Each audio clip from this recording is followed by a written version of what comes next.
I like beer cause it is good. I drink beer because I should. If there was a song to sing, I sing it and beer you bring. Let's go drink some beer!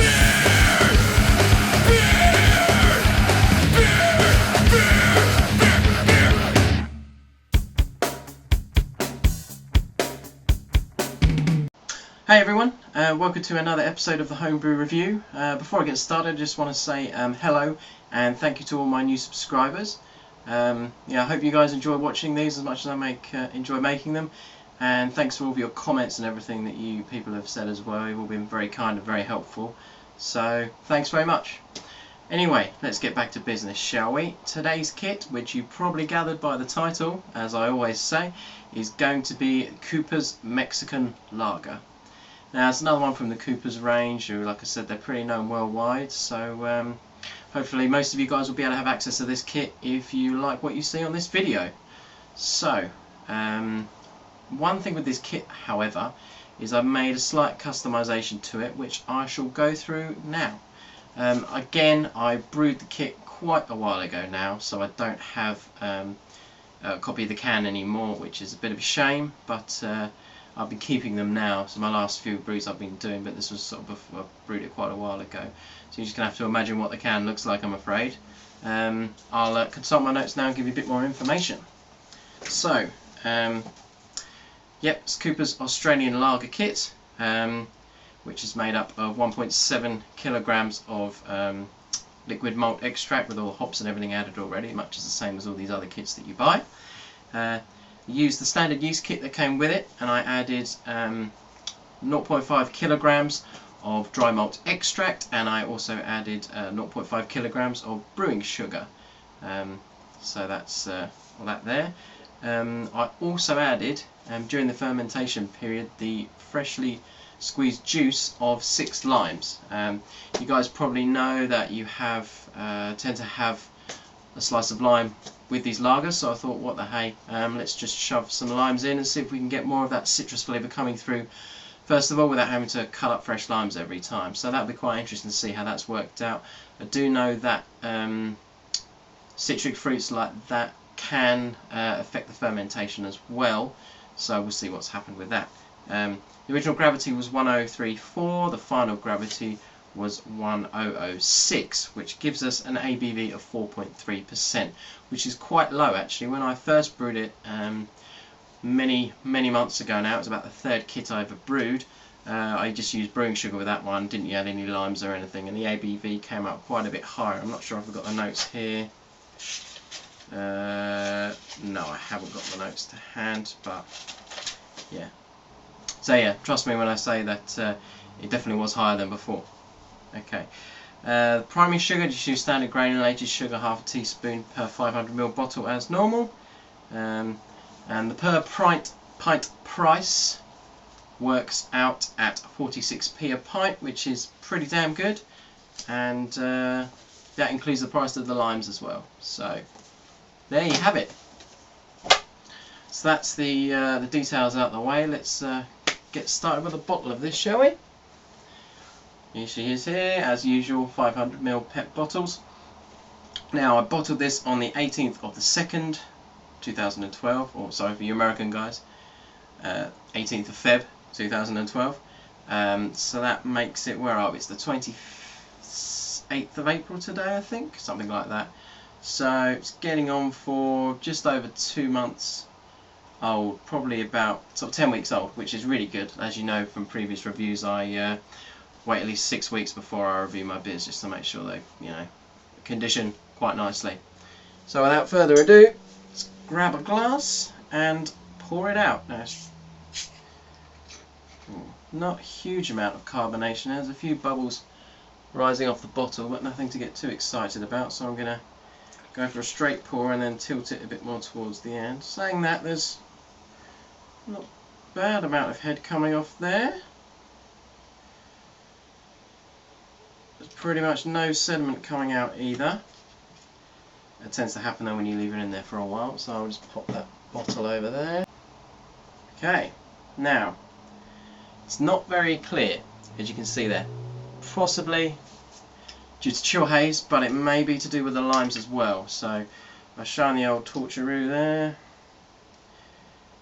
If that makes any difference. You see that there? A bit of around the side and then around the back.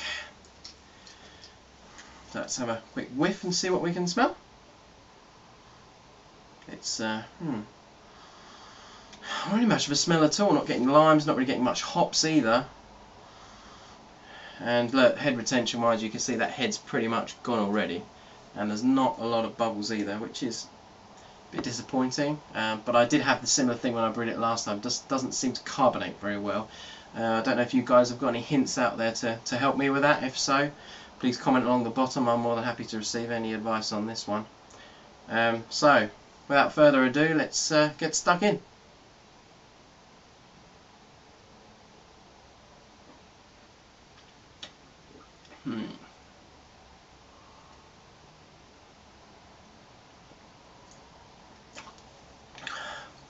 I'm not getting a huge taste of anything, if I'm honest.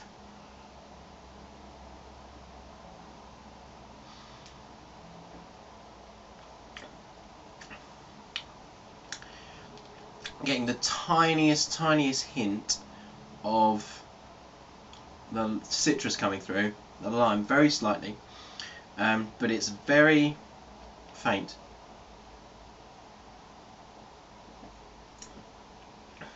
And the main body of the beer itself, it's not very malty. There's no real hop bitterness there either. It's quite sweet for a lager. And it's got, yeah,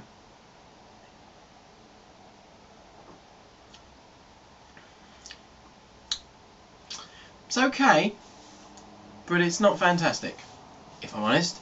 Especially bearing in mind this is now about 10 weeks old, I would expect something a bit better for that sort of age, if I'm honest. It's not unpleasant, but compared to, well, I suppose the fairest thing to compare it to would be the Cooper's Australian Lager.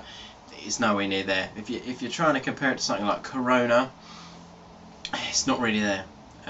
It's more like something like Brahma, if you've ever tried that.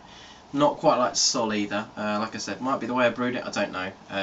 I did brew at quite high temperature. I had this in the airing cupboard, so that might be the problem. Maybe now I've started to, the weather's got warmer, I've started to brew just in my cupboard instead. But yeah, so I think this would be perfect for a barbecue. I think it is a nice hot day.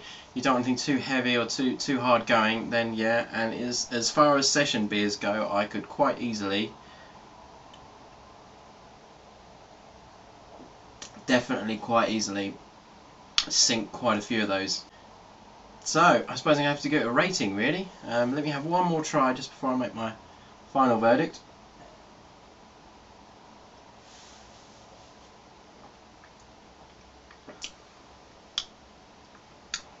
It's just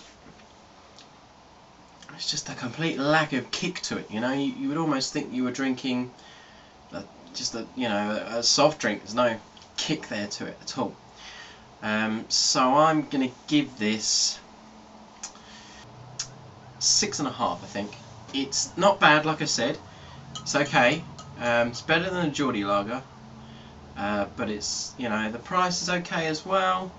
But considering I used, very disappointed with the head retention, you know, considering I used light spray malt as well as, you know, the brewing sugar and that, you should have a bit more head retention, a bit more body to it. It really just doesn't taste any different, I don't think, to when I use brewing sugar on it. So there we go. Hope you enjoyed that. Like I said, would I brew it again? Possibly. If I can maybe get some hints from you guys, maybe I'd try some liquid malt extract next time. Maybe I brew it up with that. That might make a difference. Or, you know, you guys who brewed this, you know, give me a few pointers here. What can I do to make this taste nicer? Maybe I might leave out the limes this time. You know, maybe that's got something to do with it. But I think I would be curious to give it another go, just to see if I could make it a bit better. So, cheers everyone. Thanks for watching. Thanks again all of you who've subscribed. You know, if you like what you see, please, you know, click the subscribe button. You know, it really means a lot to me to see that number creeping up. Also, feel free to follow me on Twitter. It's HB_review. I've not put a lot on there recently. I haven't really got a lot of followers, so I didn't really see the point. But sometimes when I'm bottling or brewing, or I just have a few tweets. Chuck a couple of pictures up there. Also retweet any useful forums or stuff that I find as well, and just some any beer related stuff going on. I'm more than happy to retweet that. So again, cheers everyone, and looking forward to my next review, and hope you guys are too. So until then, happy drinking.